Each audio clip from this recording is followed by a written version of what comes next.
Hello everyone, আসসালামু আলাইকুম। আশা করি সবাই ভালো আছো। ফাইনালি অনেক বছর পর আমার স্বপ্নের একটা জায়গায় আসলাম, সেটা হচ্ছে এফডিসিতে। এখানে শিল্পী সমিতিতে আসলাম। এখানে আমার একটা কাজ ছিল, সেই কাজের জন্য আসতে হয়েছে। এখানে কিছু টাকা পেমেন্ট করতে হবে, তাই আসলাম।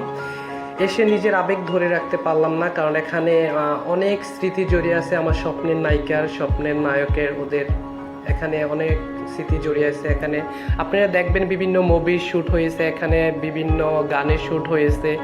বাট কিন্তু এখন আর এফডিসি আগের মতো নেই, এখন খুবই বাজে অবস্থা। তাই মনটা ভীষণ খারাপ লাগলো দেখে, নিজের আবেগ ধরে রাখতে পারলাম না। সবচেয়ে বেশি মিস করি শাবনূর আপু, সালমান শাহ, তারপর হচ্ছে রিয়াজ ভাইয়া, সাকিব ভাইয়া, ফেরদৌস ভাইয়া, ওদেরকে অনেক মিস করি।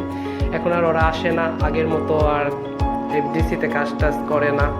সো গাইস, অনেক কথা বলার ছিল, বলতে পারলাম না, কারণ ঝিরি ঝিরি বৃষ্টি হচ্ছে। এখন বাসায় চলে যাব। সো সবাই ভালো থাকবেন, সুস্থ থাকবেন, টাটা।